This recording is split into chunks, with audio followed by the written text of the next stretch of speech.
Minority management committee के तहत आने वाला किसान एग्रीकल्चर इंटर कॉलेज गोपाली जो ज़िला सहारनपुर में पड़ता है, आज हम लोग वहीं पर मौजूद हैं। हालांकि हमारे दर्शक अंडरस्टूड बात है, हमारे दर्शक जानते हैं कि एन एक्सप्रेस इस बार लगातार अपनी एक मुहिम के तहत काम कर रहा है और स्पेशली इस बार 2024 यूपी बोर्ड का जो रिज़ल्ट आया है उसकी पड़ताल करने की कोशिश कर रहा है कि इस बार SC ST OBC माइनॉरिटी की क्या मंशा है, वहाँ के स्टूडेंट में क्या जज्बा रहा है और जनरल कास्ट में क्या रहा है। हमारी हर रिपोर्ट अगर आप देख रहे हैं, हम ग्राउंड पे भी जाते हैं, स्टूडेंट से, टॉपर से बात करते हैं, उनके फैमिली मेम्बर्स के साथ, और या तो उसके बाद इंटरव्यूज़ कॉलेज में करते हैं या उससे पहले कॉलेज में इंटरव्यू करते हैं। लेकिन ये गोपाली किसान एग्रीकल्चर इंटर कॉलेज, किसान एग्रीकल्चर इंटर कॉलेज के प्रधानाचार्य जी जो हमारे बराबर में बैठे हैं, और ये रॉ, इस पे कैमरा लगाइए, ये TGT फैकल्टीज़ हैं और ये रॉ PGT फैकल्टीज़ हैं। उनसे जानने का पूरी शिद्दत से प्रयास करेंगे what is the significance of minority students in regard of UP board result at this time. Sir, अपना परिचय दीजिए। सबसे पहले मैं एन एक्सप्रेस टीम का धन्यवाद करना चाहता हूं, जो ऐसे ग्रामीण क्षेत्र में आए और यहां पर हमारे विद्यालय के बारे में जानने की कोशिश की। मेरा नाम जुबैर आलम है। मैं 1 अप्रैल 2023 से इस विद्यालय का कार्यवाहक प्रधानाचार्य हूं।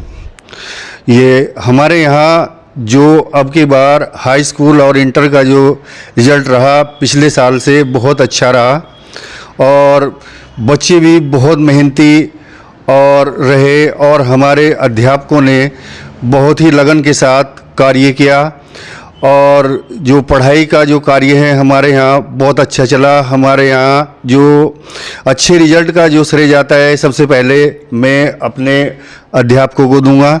इन्होंने बहुत मेहनत से पढ़ाया। टॉपर्स को मेंशन कीजिए। इसके बाद जो हमारे यहाँ जो इंटर के जो टॉप में जो बच्चा रहा, ये मोहम्मद कमर सिद्दीकी, इसने जो है पूरी इंटर क्लास टॉप की। इसके नंबर 86% आए। ये साइंस साइड का बच्चा था। इसके बाद सेकंड नंबर पर कन्हैया, ये सेकंड स्टेज पर रहा और इसके 81% नंबर आए। तीसरे नंबर पर एक लड़की कुमारी अफसीन, इसके 80% नंबर आए। ये बच्चे तीनों ही बहुत मेहनती थे और इनमें जब हम देखते थे इनको, इनकी मेहनत ही अलग दिखाई देती थी, क्योंकि इनका विद्यालय टाइम पर आना और अपने सब्जेक्ट में रुचि लेना बहुत ही सराहनीय रहा और इनकी कामयाबी का वजह भी यही रही। 10th में हमारे यहाँ एक लड़की कुमारी शबा परवीन, इसके जो है 86% नंबर आए, ये टॉप पर रही। सेकंड नंबर पर शबनूर, इसके 84% नंबर रहे और थर्ड नंबर पर मिसबा, इसके जो है 82% नंबर रहे। ये बच्चे भी बहुत मेहनती थे और इनके अलावा हमारे अध्यापकों ने यहाँ भी बहुत मेहनत से कार्य किया और जो है इसका श्रेय मैं सबसे पहले मैं अपने अध्यापकों को और स्कूल प्रबंधन को दूंगा, जिन्होंने हमें सब फैसिलिटी दी और हमने जो है ये काम किया। ओके सर, जैसा ये काली पार है, गोपाली है, इस एरिया में लोगों की एक ही टेंडेंसी है कि they want to go to Gulf. वो गल्फ़ जाना चाहते हैं, सऊदी, दुबई, कतर, कुवैत वगैरह। वहाँ पर पढ़ाई का आज के टाइम में कितना रुझान है? वो 10th सिर्फ एक पासपोर्ट के लिए ही 10th पास करना चाहते हैं या कुछ और भी उनके अंदर जज्बा बना है? नहीं, ऐसा तो उसके लिए तो बहुत कम बच्चे हैं, लेकिन ज़्यादातर का जो है प्रयास ये रहता है कि हम पढ़े लिखे और अच्छी एजुकेशन हासिल करें। जो यहाँ पर जो बाहर जाने का जो प्रोग्राम था, इनके जो है जो गार्जियन थे वो कुछ कम पढ़े लिखे थे और वो जो है वहाँ चले गए। लेकिन गार्जियन का भी और बच्चों का भी यहाँ पर यही प्रयास है कि हम पढ़े लिखे और पढ़ लिख कर ऊंचे ऊंचे पदों पर जाएं। ओके सर, के एरिया का माइनॉरिटी समाज आपको किस तरह से कोऑपरेट कर रहा है एजुकेशन को लेके, यहाँ के डिसिप्लिन को लेके, और यहाँ का जो मैनेजमेंट है उसको किस तरह से वो कोऑपरेटिव अंदाज में पेश आता है? यहाँ पर जो माइनॉरिटी समाज या कोई भी समाज हो, सभी समाज जो है इस कॉलेज को और मुझे पूरी तरीके से सपोर्ट करते हैं, और जिस भी चीज़ की कोई आवश्यकता हो, कुछ भी हो, जैसे भी हो, बिल्कुल हर समय कॉलेज के लिए वो लोग जो तैयार खड़े हैं। तैयार रहते हैं। कुछ पीजीटी टीचर्स हैं, उनसे भी बात करने की कोशिश करते हैं, क्योंकि पीजीटी एक बैकबोन होता है किसी भी इंस्टीट्यूशन या किसी भी कॉलेज के लिए। वेलकम सर, अपना नाम बताइए। मेरा नाम सुधीर त्यागी है, मैं पीजीटी टीचर हूँ, यहाँ मैथमेटिक्स पढ़ाता हूँ, और मेरा स्कूल जो मेरा क्लास का टॉपर है मैथ्स का मोहित और खुशी है। ओके सर, जैसे यहाँ पर 12th की अगर बात करें, 12th तक आते आते अगर लड़कों की बात करें तो कितना रेशो बनता है 10th और 12th का? अगर रेशो की बात करें लगभग बराबर सही रहता है। स्टूडेंट का क्या रुझान है 12th में यहाँ पर? जी जी, मतलब किस तरह की टेंडेंसी है एजुकेशन को लेके बच्चों में? मतलब वो यहाँ के सिस्टम को समझने के लिए पढ़ना चाहते हैं या महज से एक कागज़ के टुकड़े के लिए पढ़ना चाहते हैं? नहीं, ये डॉक्टर वगैरह इंजीनियर वगैरह के पर्पज से ही जो बच्चे पढ़ते हैं यहाँ से। मैथ्स जब आप बच्चों को पढ़ाते हैं 12th में, तो मैथ्स का जो इंटरेस्ट है आम स्टूडेंट का, वो कैसा लगता है आपको? बहुत अच्छा इंटरेस्ट है मैथ में यहाँ बच्चों का, बहुत अच्छे रिजल्ट भी रहता है। 25 साल तक मैं यहाँ पढ़ा रहा हूँ और बहुत अच्छा रिजल्ट है बच्चे। एक अच्छे मैथ्स के टीचर की एक स्पेशल क्वालिटी क्या होनी चाहिए? उसको जो बच्चों को जो तरीके से समझाना चाहिए, बहुत छोटे छोटे पॉइंटों में उसको समझाते चलना चाहिए। मैथ्स में हाईएस्ट मार्क्स 12th में किस बच्चे के हैं और क्या कहना चाहेंगे उसको? खुशी है, उसके 78% है। अपनी तरफ से क्या कहना चाहेंगे? वो बहुत अच्छी स्टूडेंट थी, बहुत अच्छा लगन से उसने पढ़ा और अच्छा अनुशासन में रही। ओके, आप भी सर अपना नाम और सब्जेक्ट बताइए। मेरा नाम Raman Kumar, subject economics. Okay, economics is really very different subject and in this report sir economics के बारे में बताइए। आप का जो टीचिंग मेथड है इकोनॉमिक्स को लेके वो क्या है? इकोनॉमिक्स का टीचिंग मेथड जो है बच्चों को सही प्रकार से समझाना, उनको बताना अर्थव्यवस्था के बारे में, देश की और ग्रामीण क्षेत्र की सबकी, जो जब अर्थव्यवस्था सब लोगों की इम्प्रूव होगी तभी जो। सर, एक बच्चा 12th में सपोज वो अर्थव्यवस्था या इकोनॉमिकल कंडीशन से वाकिफ़ नहीं है, तो ऐसी सिचुएशन में सीधी भाषा में उसकी मतलब अपनी गांव की भाषा में आप किस तरह से एग्जाम्पलीफाई करके चीज़ों को बताते हैं? उसे जो एक परिवार या एक आदमी के बारे में जो एग्जाम्पल देने के बाद उसको समझा जाएगी कि वो अर्थव्यवस्था क्या चीज़ है। इकोनॉमिक सब्जेक्ट की अगर बात करें तो अगर अदर सब्जेक्ट की बात करें और इकोनॉमिक्स की बात करें, तो इकोनॉमिक्स में जो बच्चों का इंटरेस्ट रेशो है वो किस तरह, कितने % लगता है यहाँ पर? यहाँ पर जो 80% जो बच्चों का इम्प्रूव परसेंट जो इकोनॉमिक्स की ओर। वो गर्ल्स और बॉयज़ का रेशो क्या रहता है? गर्ल्स का ज़्यादा, बॉयज़ का कम। ओके सर, आप भी नाम बताइए अपना। मेरा नाम अली मेहदी है। सब्जेक्ट फिजिक्स है। ओके, फिज़िक्स बड़ा कॉम्प्लिकेटेड और इम्पॉर्टेंट सब्जेक्ट है, तो फिज़िक्स का जो अंदर टीचिंग है, जो अच्छे मार्क्स आते हैं, वो किस किस तरीके से फिज़िक्स में अच्छे मार्क्स आ सकते हैं? फिजिक्स में जी बहुत आसान थ्योरी करके लिखवाया जाए और डेरिवेशन को बहुत ही सरल करके बच्चों को समझाते हैं, और यही कारण है कमर सिद्दीकी के 92% नंबर आए इसमें फिजिक्स में।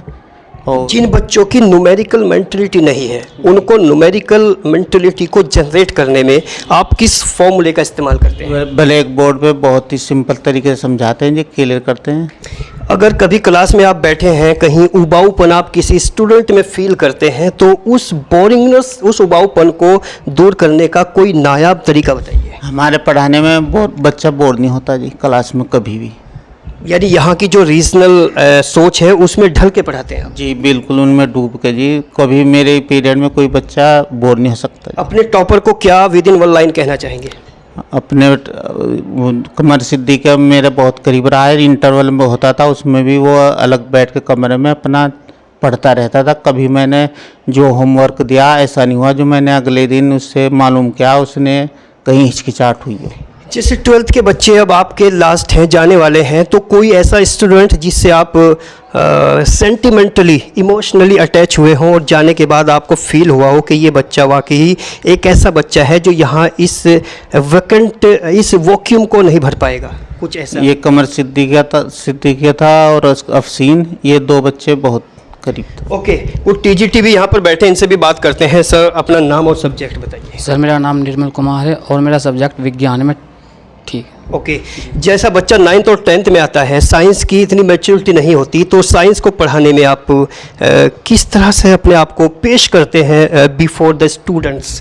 सर, उनको प्रैक्टिकल के आधार पर सारी बातें समझाई जाती हैं, उसके बाद में थ्योरी कराई जाती है, बच्चे की मेंटलिटी चेक की जाती है कि बच्चा किस तरीके से एजुकेशन प्राप्त करेगा, तो उसी के आधार पर बालक को पढ़ाया जाता है। सर, लैब की अगर बात करें, जैसे लैब में बच्चे अगर 1-1.5 दशक पहली बात करें तो लैब का एक ट्रेंड हुआ करता था, लेकिन अभी हम जो फील कर रहे हैं वो प्रैक्टिकल बच्चों को कम कराए जाते हैं, तो यहाँ पर क्या माहौल है? नहीं सर, यहाँ पर सभी प्रैक्टिस, हर सब्जेक्ट उसमें जो भी थ्योरी है, थ्योरी के आधार पर प्रत्येक प्रैक्टिकल कराया जाता है। 9th में और 10th दोनों में प्रैक्टिकल कराया जाता है। ओके सर, आप भी नाम और सब्जेक्ट? जी, विद्या वारिद, मैथ्स टीचर। जी, मैथ्स के टीचर हैं। अच्छा, 10th का जो बच्चा है वो मैथ्स को किस तरह से कोशिश करता है कैच करने की? बच्चे जो है देखते हैं, समझते हैं, अगर बेसिक कॉन्सेप्ट उनका अगर अच्छा है तो वो जो है कैच भी ठीक तरीके से कर लेते हैं। अगर पढ़ाने का मेथड ठीक है तो वो, जो बच्चे प्राइमरी लेवल से आते हैं या जूनियर हाई स्कूल गवर्नमेंट से आते हैं, उनका बेस आपको कैसा लगता है? बेस तो थोड़ा बहुत कुछ बच्चों का ठीक भी रहता है, कुछ बच्चों का जो है एवरेज भी रहता है, कुछ का बिलो एवरेज रहता है। लेकिन इक्वालिटी को जनरेट करने में क्लासरूम में जो दिक्कत आती है, किस तरह की मुश्किल दरपेश आती है आपको? दिक्कत तो आती है थोड़ी बहुत, पर उनको जो है सुधार कर लिया जाता है। बेसिक कंसेप्ट उनका जो है ठीक किया जाता है 6th, 7th, 8th में। उसके बाद 9th और 10th में यहाँ जब बच्चे आते हैं तो वो भी जो है सुधार किया जाता है, बच्चों को बार बार सिखाया जाता है, एक्स्ट्रा क्लासें भी दी जाती हैं, तो बच्चे जो है ठीक ठाक कर लेते हैं अपना। आपके स्टूडेंट लाइफ की बात करें और आज के स्टूडेंट लाइफ की बात करें तो क्लासेस अटेंड करने में जो इंटरेस्ट की बात करें, किस तरह का डिफरेंस आया है पिछले 1-1.5 दशक में और अब में? बहुत डिफरेंस है। बताइए। मैं तो उत्तर प्रदेश जो है पूरब से आता हूँ, तो जब मैं पढ़ता था तो मैं जो है बच्चों की जो उपस्थिति थी बिल्कुल जीरो थी मेरे साइड में। आज बच्चे जो उपस्थिति है बहुत अच्छी है, और खासकर पश्चिमी उत्तर प्रदेश में बच्चों की उपस्थिति हमेशा से अच्छी रही है। अच्छा, पूरब 1 मिनट में वहीं पर आ रहा हूँ। अगर पूरब की बात करें और पश्चिम की बात करें और मेंटल लेवल की बात करें, तो मेंटलिटी कौन से रीजन की स्ट्रॉन्ग लगती है? मेंटलिटी जो स्ट्रॉन्ग रहती है वो पूरब की हमेशा रहती है, पश्चिम की इतनी नहीं रहती वो है। कैसे रहती है? बहुत लोग सुन रहे हैं आपको पूरा उत्तर प्रदेश, बताइए वो कैसे रहती है? ये तो जो है अगर जीन्स का जो भी थोड़ा बहुत कमाल है कि जो है वहाँ बच्चे जो है कुछ ज़्यादा ही पढ़ने में तेज होते हैं, भले भी स्कूल में ना जाए पर पढ़ते हैं बच्चे। वहाँ गरीब हो या अमीर हो, कोई भी हो, वहाँ बच्चा सारा पढ़ता है। यहाँ थोड़ा जो है कृषि की तरफ जो है बच्चों का रुझान रहता है, उनके फादर गार्जियंस उनका रहता है, इसलिए पढ़ाई के क्षेत्र में थोड़ा रुझान कम हो जाता है उनका। ओके सर, आप भी नाम बताइए। मेरा नाम मोहम्मद आरिफ चौधरी। 1 मिनट सर, आपका टॉपर जो स्टूडेंट है वो उसका परसेंटेज बताइए। उसका हर 78%। ओके जी, सब्जेक्ट? मोहम्मद आरिफ चौधरी। मेरा subject English. Okay, English is a very different subject. Okay, what is your thinking about grammar when you enter into the classroom, and how do you judge the student when you are about to start your teaching? नहीं, मेरा student जो है जब 9th में आता है तो उसका थोड़ा सा बेसिक कमज़ोर होता है, लेकिन धीरे धीरे उसको ग्रामेटिकली उसका ठीक किया जाता है और जो है धीरे धीरे इम्प्रूव हो जाता है। इस बार का रिजल्ट ऐसे बच्चे का जो बिल्कुल बेसिक जिसका 0 था और आपने बूस्ट करके उसको 70-80% लेके गए, कोई ऐसा एग्जाम्पल मेंशन कीजिए। ऐसे तो ध्यान नहीं, पूरी क्लास बैठती है, 2-3 सेक्शन है, लेकिन ज़्यादातर बच्चों का बेसिक कमज़ोर होता है, लेकिन वो इसमें जब 10th तक आते हैं तो ठीक हो जाता है उनका। लेकिन कहते हैं कि एक टीचर हर एक बच्चे को फील करता है, रियलाइज़ करता है, तो क्या 1 मिनट सर मेरा क्वेश्चन होने दो, क्या आपको ऐसा लगता है कि इस कमर्शियल दुनिया में आज का कमर्शियल टीचर कहीं ना कहीं एहसास रखता है अपनी क्लास में? नहीं, 2-3 स्टूडेंट थे जो ज़्यादा ही कमज़ोर। 1 मिनट सर, क्वेश्चन को समझने की कोशिश कीजिए। ये commercial mentality, commercial teacher, commercial बच्चे, टेक्नोलॉजी का ज़माना, सोशल मीडिया का ज़माना, तो ऐसे समय में क्या वास्तविकता ये है कि एक टीचर एहसास लेके जाता है क्लास के अंदर? हाँ, टीचर तो एहसास लेके जाता है बिल्कुल कि उसके बच्चे जो है अच्छा मतलब गेन करे, जो भी पढ़ाए उसको पूरा कम्प्लीटली एक्सेप्ट करे, लेकिन सभी बच्चे तो नहीं होते ऐसे। कुछ बच्चे 100% जो हम पढ़ाते हैं 100% जाते हैं, कुछ नहीं 50 भी, कुछ 60 इस तरह होता है। आप अपनी कनेक्टिविटी बच्चों से किस तरह से एनालाइज करते हैं?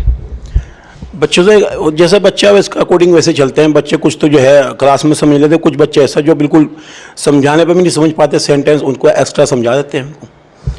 इस तरह की प्रॉब्लम अभी आ रही है या आज से 10 साल पहले भी आती है? शुरू से ही है तो प्रॉब्लम, हमारे टाइम से ही है। जैसा बच्चा है वैसे होता है जी, बच्चे कमजोर। अच्छा, सोशल प्लेटफॉर्म और टेक्नोलॉजी ने दिमागों को मुंतशिर किया है, यानी डाइवर्ट किया है, क्या आप इस चीज़ को मानते हैं? नहीं, बच्चे थोड़ा सा मोबाइल में अभी मोबाइल में ज़्यादा रहते हैं, किताबों में कम यूज़ करते हैं। किताबों का मामला मोबाइल में ज़्यादा, टेक्नोलॉजी में ज़्यादा जा रहे हैं, तो बच्चा। टॉपर को भी मेंशन कीजिए, कितने % रहा टॉपर आपका? हमारा टॉपर जो है वो लड़की थी शबा परवीन, वो अच्छी नंबर है इसके। कितने % आए? उसके नंबर है 85%। 85%। और बिल्कुल लास्ट क्वेश्चन चलते चलते प्रधानाचार्य जी से भी करना चाहेंगे।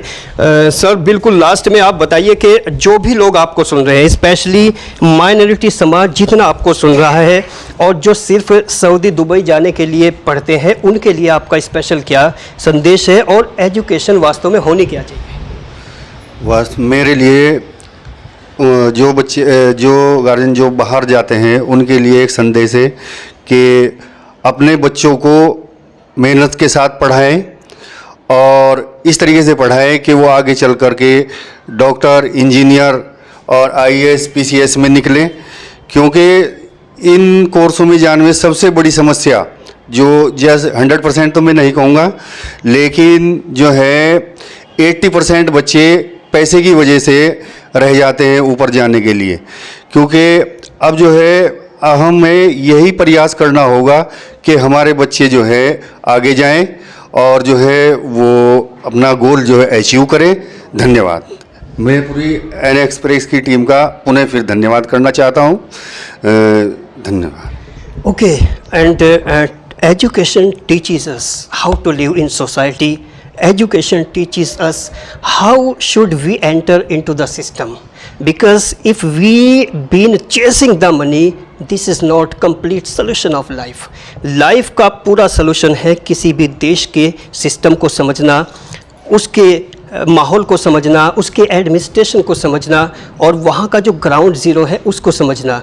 हम भी स्पेशली काली पार के एक एक दर्शक से अपील करना चाहते हैं कि आप सऊदी जा सकते हैं, 10 साल रह सकते हैं, 20 साल रह सकते हैं, लेकिन सऊदी वाले जब वो वापस लौट के आते हैं, ना वो सऊदी के रहते ना वो इंडिया के रहते। तो इस तरह का जो एक वैक्यूम उनकी मेंटलिटी के बीच रहता है, उसको ज़रा भरने की कोशिश कीजिए। माना कि money is the basic need and basic requirement, लेकिन उसके साथ साथ fundamental rules and fundamentally education को समझना भी बेहद ज़रूरी है। जो हमने काली पार के ग्राउंड पे जाके महसूस किया, तो वहाँ पर एजुकेशन को लेके 21st सेंचुरी 2024 आज भी लोगों में इंडिफरेंट रवैया नज़र आता है। इसी तरह की रिपोर्ट हम आप तक पहुँचाते रहेंगे। बने रहिए एन एक्सप्रेस के साथ। मैं मोहम्मद अकरम अपने साथी आज मोहम्मद के साथ। आदाब, नमस्कार, धन्यवाद।